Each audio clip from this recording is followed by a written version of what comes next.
Hi guys! For today's video ay i-share ko sa inyo ang bagong update ni YouTube at ni Google AdSense, ang Singapore Tax.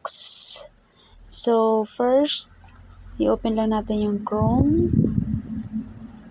Yan, and then punta tayo sa, search natin yung studioyoutube.com.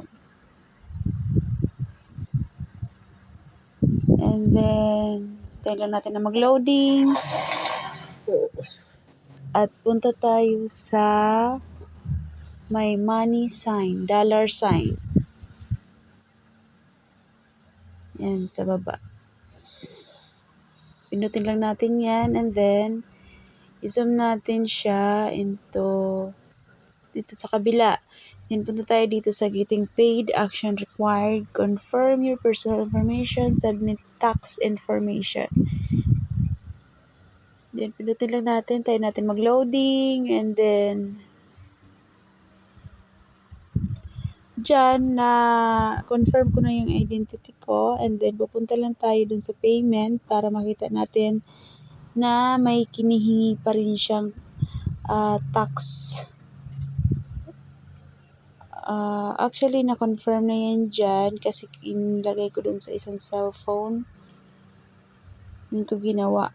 Pero, ang gagawin mo lang naman dyan is lahat ng isasagot mo, mag-a-answer ka lang ng form, ang isasagot mo ay puro lang no. And then, isasubmit mo lang siya.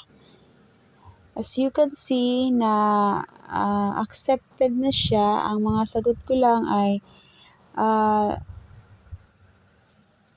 individual and then no, eligible for tax identity, no, and then permanent establishment, no, eligible for exemption. Yung mga tanong kasi na yan kung nakatira ka daw ba sa Singapore. So, yan. Meron ako $19.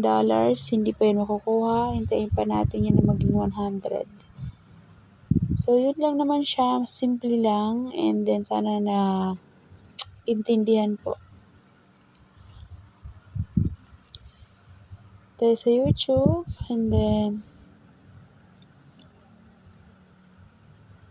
meron akong 11,005. Sige, hanggang dyan lang guys. Salamat.